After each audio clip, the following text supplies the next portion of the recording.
बड़े ही हर्षोल्लास एवं धूमधाम के साथ मनाई गई महाराणा प्रताप की 425वीं जयंती। बता दें कि यह ऐतिहासिक आयोजन जनपद मुजफ्फरनगर के ग्राम बिरालसी का है, जहां आज महाराणा प्रताप जयंती बड़े ही हर्षोल्लास के साथ मनाई जा रही है। कार्यक्रम का श्री गणेश योग आश्रम के महंत स्वामी यशवीर जी महाराज के द्वारा महाराणा प्रताप चौक पर स्थित उनकी प्रतिमा पर माल्यार्पण कर हवन पूजन के साथ हुआ। इस अवसर पर भारी संख्या में सर्व समाज के लोग उपस्थित रहे। इस मौके पर महंत जसवीर जी महाराज ने जानकारी देते हुए बताया कि आज भारतवर्ष में शिक्षा का स्तर तो बढ़ चुका है, परंतु आने वाली नई जनरेशन को यह मालूम नहीं है कि महाराणा प्रताप या पृथ्वीराज चौहान रामायण महाभारत क्या है। इस पर यशवीर जी महाराज ने भारत सरकार से अपील की है कि भारतवर्ष में सभी स्कूलों में छोटे बच्चों को भारतवर्ष के इतिहास और महापुरुषों के बारे में अवश्य पढ़ाएं। उन्होंने उत्तर प्रदेश के मैनपुरी में हुए महाराणा प्रताप प्रतिमा पर जूते चप्पल लेकर चढ़ने वाले विद्यार्थियों के खिलाफ कड़ी से कड़ी सजा के लिए मांग की है। अपनी बात को आगे बढ़ाते हुए उन्होंने कहा कि हर साल 9 मई को अंग्रेजी कैलेंडर के अनुसार मेवाड़ के शूरवीर योद्धा और राजपूत आन बान शान के साथ ध्वजावाहक महाराणा प्रताप की जयंती मनाई जाती है। देश का बच्चा बच्चा महाराणा प्रताप की वीरता और उनके शौर्य से अनजान नहीं है, जिनका जन्म 9 मई 1540 को राजस्थान के कुंभलगढ़ में हुआ था। इस 9 मई को शौर्य और साहस के प्रतीक महाराणा प्रताप की 450वीं जयंती मनाई जा रही है। भारत के इतिहास में जब भी शौर्य, पराक्रम, साहस और त्याग की बात होगी, उस वक्त महाराणा प्रताप की चर्चा ना हो, ऐसा हो ही नहीं सकता। ऐसे शूरवीर की जयंती पर जानिए उनसे जुड़ा इतिहास। आज बिरालसी के महाराणा प्रताप चौक में हवन पूजन किया, क्या मामला है? देखिए, ये जनपद मुजफ्फरनगर के अंदर ग्राम बिरालसी और इसमें महाराणा प्रताप स्मारक पर प्रति वर्ष 9 मई को हवन पूजन होता है। उसी उपलक्ष्य में आज भी यहाँ हवन पूजन हुआ और अपने महापुरुष हिंदू योद्धा राष्ट्रवादी महाराणा प्रताप जी को स्मरण किया गया और संकल्प लिया गया कि हम उनके बताए हुए मार्ग पर चल करके अपने सनातन धर्म को, अपने भारत राष्ट्र को आगे लेकर के चलें। और मैं सभी देशवासियों से कहना चाहूँगा कि अपने बच्चों को बचपन से ही भारतीय संस्कृति की शिक्षा अवश्य दिलाएं। महाराज जी, देखा जा रहा है कि शिक्षा का स्तर तो बढ़ गया है, परंतु जो छोटे बच्चे हैं, जब हम बच्चे थे, जब हमें पढ़ाया जाता था कि महाराणा प्रताप या रामायण क्या था, आजकल जो फैशन चल रहा है कि महाराणा प्रताप या किसी भी महापुरुष के बारे में शिक्षा में बिल्कुल भी नहीं पढ़ा, इस पे क्या कहो?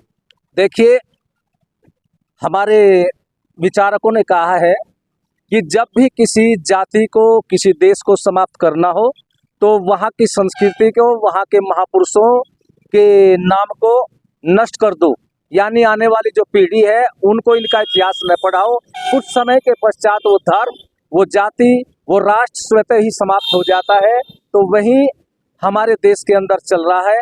हमारे बच्चों को अपने महापुरुषों के संबंध में कुछ नहीं पढ़ाया जाता, और यदि प्रश्न करे किसी बच्चों से तो वे बच्चे यही कहेंगे हम तो इनको जानते ही नहीं।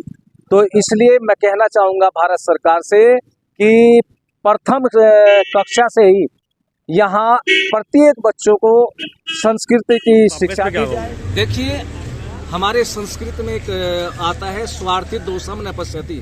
स्वार्थी लोग किसी भी काम को करने में दोष नहीं समझते, वो केवल अपना स्वार्थ समझते हैं। किसी ने इस तरह की जो घटनाएं वो की, बड़ी निंदनीय है, ऐसी नहीं करनी चाहिए। और जो इस तरह के करते हैं कि वो देश और धर्म के हितैषी नहीं, वो शत्रु होते हैं, वो गद्दार है। और कहावत भी है, नहीं बिगाड़ा भारत का कभी दुश्मन की तलवारों ने, भारत को बर्बाद किया है भारत के गद्दारों ने। तो वे लोग गद्दार थे जिन्होंने महाराणा प्रताप की प्रतिमा पर चढ़ करके इस तरह की घटनाएं की, और उनको कानून के अंतर्गत सजा देनी चाहिए, जिससे कि आगे से कोई सिर फिरे इस तरह का कार्य न कर पाए। महाराज जी, महाराणा प्रताप का सबसे प्रसिद्ध युद्ध कौन सा रहा है? देखिए, वैसे तो बहुत युद्ध लड़े, लेकिन हल्दी घाटी का युद्ध था, जिसके कारण से सनातन धर्म को एक जागृति मिली और मुगल शासक अकबर को भी, जिसने आगे के महाराणा प्रताप के ऊपर आक्रमण करने के लिए रोक दिया। वो सबसे प्रसिद्ध और शिक्षाप्रद युद्ध था। महाराणा प्रताप के बारे में बताया, घास की रोटी खाई थी। देखिए, जो देश और धर्म की तड़प रखते हैं, जिनके रक्त के अंदर एक एक बूंद देश और धर्म की भावनाएं जागृत होती है, ऐसे लोग अपने ऊपर कितनी भी आपत्ति आए, कष्ट आए, उसकी परवाह नहीं करते। वो तो केवल देश और धर्म के लिए लगे रहते हैं। महाराणा प्रताप भी उन्हीं में से हैं। उस समय के जो दूसरे राजा थे, उन्होंने अकबर की अधीनता स्वीकार कर ली और ये देश, ये धर्म उनकी तरफ से कहीं जाए, उन्होंने तो सत्ता का मजा लिया। लेकिन यदि चाहते महाराणा प्रताप भी, वो भी उन्हीं की तरह मस्ती से अपना जीवन जी सकते थे। लेकिन जिनके अंदर देशभक्ति का दीपक जलता हो, ऐसे लोग उस मार्ग पर नहीं चलते। महाराणा प्रताप ने कष्ट सहे, घास की रोटियां खाना स्वीकार किया, लेकिन देश और धर्म को रसातल में पहुंचाने के लिए अकबर के सामने नहीं झुके। हमें महाराणा प्रताप के इस मार्ग पर चल करके, चाहे हमारे ऊपर भी कितने कष्ट आए, अपने देश और धर्म की रक्षा के लिए अपना बलिदान देने के लिए भी तैयार होना चाहिए।